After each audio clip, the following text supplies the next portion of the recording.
옛날 아주 먼 옛날 세상이 온통 뒤집히고 격변의 파도가 몰아치던 시기에 조선이라는 작은 나라에 고종이라는 왕이 살았습니다. 그는 과연 온 힘을 다해 나라를 지키려 했던 영웅이었을까요? 아니면 거대한 운명의 소용돌이에 그저 휩쓸려버린 나약한 존재였을까요? 그의 손에 쥐어졌던 한 나라의 운명을 좌우할 선택의 칼날은 어찌하여 결국 자신의 목을 겨누는 비극으로 치닫게 되었을까요? 오늘 우리는 한 나라의 운명을 짊어진 왕의 가슴 아픈 선택과 그 이면에 숨겨진 진실들을 마치 전래동화를 듣듯 흥미진진하게 따라가 보려 합니다.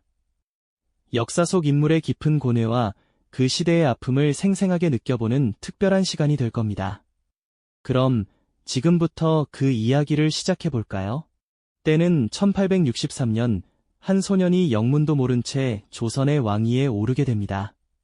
그의 이름은 이명복, 훗날 고종으로 불리게 될 어린 왕이었죠.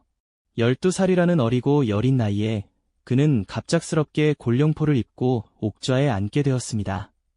어린 고종의 눈빛에는 왕이 되었다는 기쁨보다는 알 수 없는 불안감과 두려움이 가득했습니다.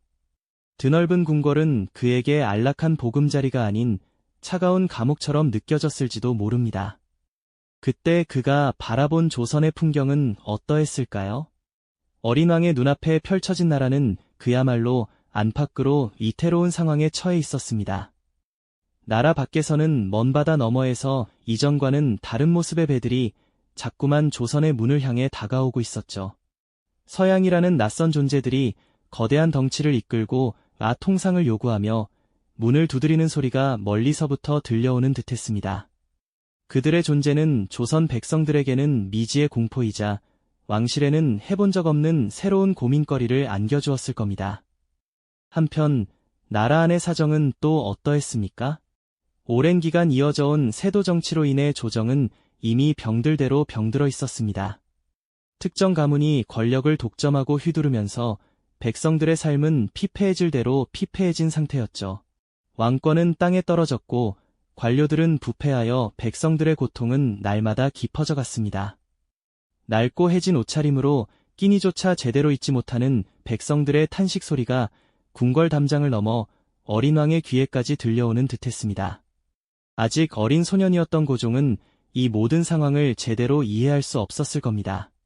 그저 무거운 왕관의 무게와 자신의 어깨에 짊어진 나라의 운명이라는 거대한 짐 앞에서 불안감에 휩싸였을 뿐이죠. 한없이 약하고 작은 소년의 눈에 비친 조선은 거대한 폭풍우가 몰려오기 직전의 고요함, 혹은 이미 병들어 신음하는 환자처럼 보였을지도 모릅니다. 그는 과연 위태로운 배의 키를 제대로 잡을 수 있을까요? 그의 앞날은 예측할 수 없는 어둠으로 가득했습니다. 어린 왕은 그렇게 불안과 동정, 연민의 시선을 받으며 왕좌에 앉아 있었지만 시간은 멈추지 않고 흘러갔습니다. 소년은 점차 성장하여 어엿한 성인이 되었고 이제 직접 나라를 다스리는 친정을 시작하려 했습니다. 그러나 성년이 된 고종이 마주한 조선은 더욱 거센 파도 앞에 놓여 있었습니다. 이 작은 나라는 더 이상 굳게 닫힌 문 뒤에 숨어 있을 수 없게 되었죠. 이제는 선택을 해야만 하는 순간이 다가오고 있었습니다. 그 어린 왕 고종이 마침내 성년이 되어 친정을 선포하고 직접 나라의 운명을 이끌겠다고 나섰을 때였죠. 하지만 그가 마주한 조선은 이미 거대한 파도에 휩쓸리기 직전의 작은 배와 같았습니다. 더 이상 굳게 빗장을 걸어 잠근 채 평화로이 숨어있을 수만은 없는 상황이었으니까요. 저 멀리 수평선 너머에서는 검은 연기를 뿜어내는 이양선들이 마치 먹구름처럼 밀려오고 있었고 그 배들에는 조선과는 전혀 다른 문물과 함께 이협적인 대포들이 실려 있었습니다. 서양 열강들의 눈은 탐욕스럽게 조선을 향하고 있었고 특히 이웃나라 일본은 서구의 문물을 빠르게 받아들여 강성해진 힘을 바탕으로 조선에도 억지로 문을 열 것을 끊임없이 압박해왔습니다. 세국이라는 낡은 울타리 안에 머물러 있기에는 바깥 세상의 변화가 너무나도 빠르고 위협적이었던 겁니다. 조선은 이제 피할 수 없는 선택의 기로에 놓였습니다. 굳건히 문을 닫아 걸고 전통을 지킬 것인가, 아니면 새로운 흐름을 받아들여 변화를 모색할 것인가. 이 중대한 결단은 한 나라의 운명을 좌우할 만큼 무거운 것이었죠. 밤늦도록 궁궐의 불은 꺼지지 않았고 고종은 신하들과 함께 세계 지도를 펼쳐놓고 격렬하게 논의하며 고뇌에 잠겼을 겁니다. 그의 눈빛에는 불안과 함께 나라를 지켜야 한다는 강한 책임감이 교차하고 있었을 테죠. 미지의 위험과 함께 나라의 주권을 송두리째 빼앗길지도 모른다는 공포가 그의 마음을 짓눌렀을 겁니다. 고종은 이처럼 진퇴양난의 상황에서 홀로 서서 거대한 운명의 소용돌이 앞에 선한 인간으로서 감당하기 힘든 고통을 겪었을 테고요. 그의 어깨에 짊어진 짐은 왕관의 무게보다 훨씬 더 무거웠을 겁니다. 과연 어떤 선택이 백성과 나라를 위한 최선의 길이었을까요? 결국 거대한 파도를 막아낼 수는 없었습니다. 굳게 닫혔던 조선의 문은 마침내 열리고 말았죠. 재물포와 같은 항구들은 순식간에 활기를 띠기 시작했습니다. 낯선 외국인들이 오가며 그들의 언어가 들리고 서양식 복장과 새로운 물건들이 조선 사람들의 눈길을 사로잡았죠. 거리에는 서양식 건물이 하나둘 들어서고 밤에는 전등이라는 신기한 불빛이 환하게 세상을 밝히는 풍경은 백성들의 삶에도 전에 없던 큰 변화와 함께 혼란을 가져왔습니다. 기차와 전차 같은 신문물은 사람들의 이동 방식을 완전히 바꾸어 놓았고 서양식 교육과 유료 시스템 또한 조금씩 도입되기 시작했죠. 모든 것이 빠르게 변해가는 격변의 시기였지만 이러한 변화 뒤에는 열강들의 탐욕스러운 시선과 조선을 집어삼키려는 야욕이 숨어 있었으니까요. 그저 신기한 문물만을 받아들일 수는 없는 노릇이었죠. 서구 문물이 밀려들어오면서 전통적인 가치관과 새로운 문물 사이에서 백성들은 혼란스러워했고 미래에 대한 불안감은 점차 커져만 갔습니다. 어떤 이들은 새로운 문물을 환영하며 변화를 꿈꾸었지만 또 어떤 이들은 낯선 문화와 사상의 거부감을 느끼며 전통을 지키려 했었죠. 이처럼 나라는 온통 혼돈의 도가니에 빠져들었고 어린 왕 고종은 이제 막 어른이 되었지만 그가 짊어진 짐은 더욱 무거워진 것이었습니다. 그는 과연 이 혼돈 속에서 조선을 이끌고 나아갈 수 있을까요?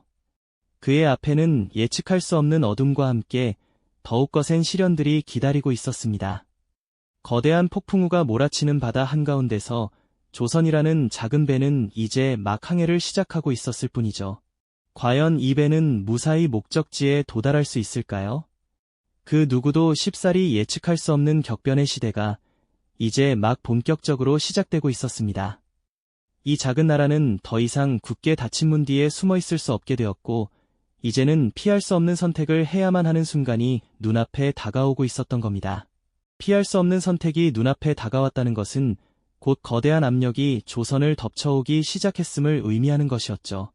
마치 거대한 뱀이 작은 먹잇감을 서서히 조여오듯 일본의 압력은 조선의 숨통을 옥죄기 시작했습니다.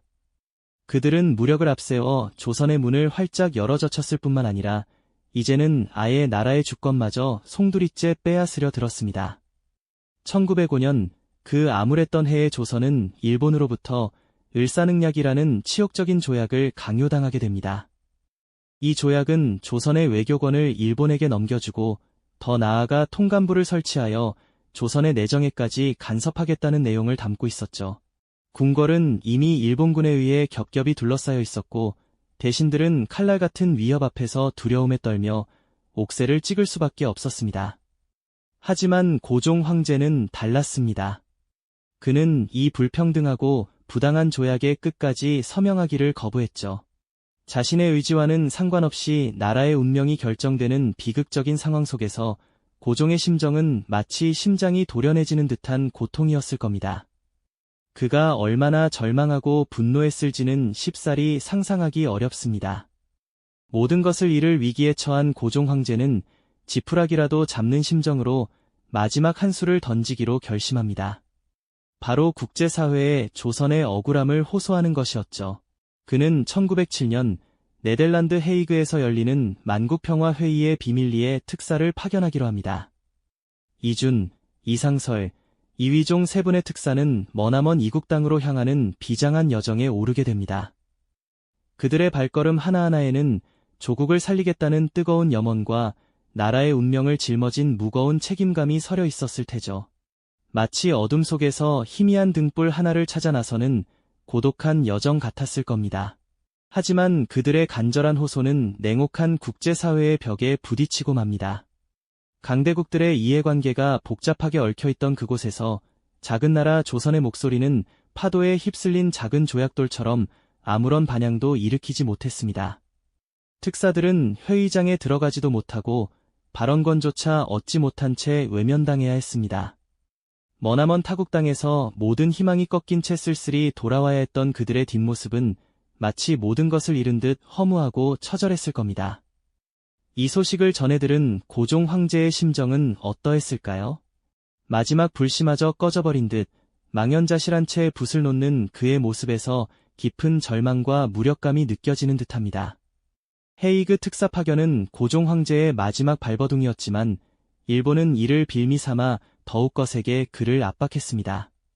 국제사회에 도움을 요청한 것이 오히려 죄가 되어 돌아온 것이었죠. 결국 고종은 왕의 자리에서 강제로 물러나라는 강요에 직면하게 됩니다. 1907년 한나라의 군주가 자신의 의지와는 상관없이 왕좌를 떠나야 했던 비극적인 순간이 찾아온 것이죠. 텅 비어버린 옥좌를 바라보는 고종의 마음속은 마치 거대한 폭풍우가 모든 것을 휩쓸고 지나간 뒤의 폐허처럼 텅 비어버렸을 겁니다.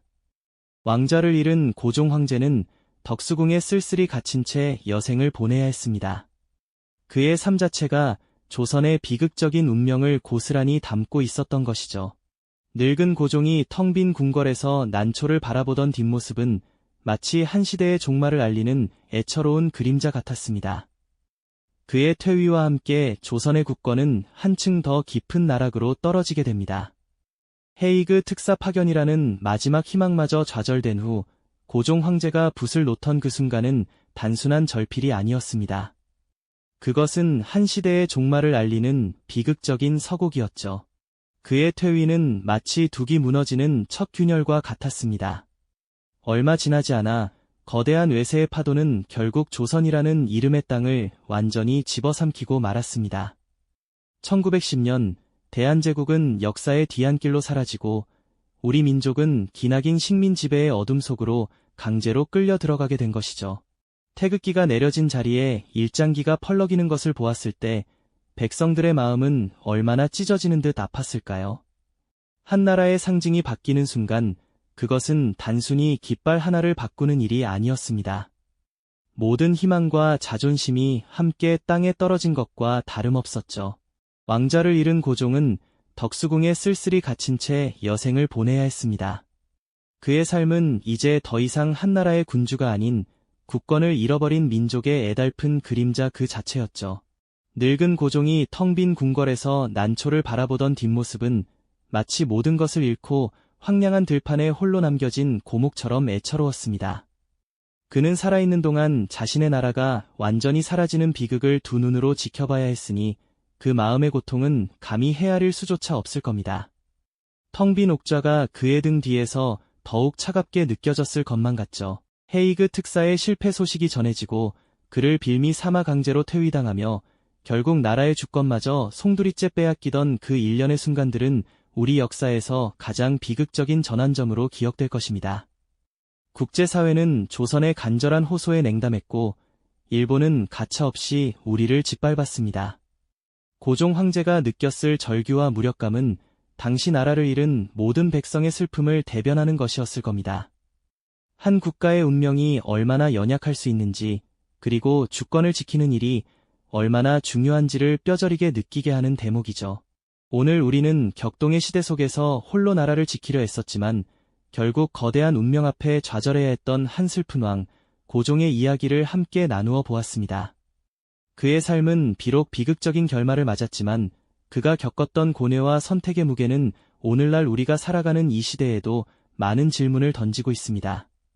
한나라의 주권과 독립을 지키기 위한 지난한 노력, 그리고 그 과정에서 희생된 수많은 사람들의 이야기는 결코 잊혀져서는 안 될 소중한 역사입니다.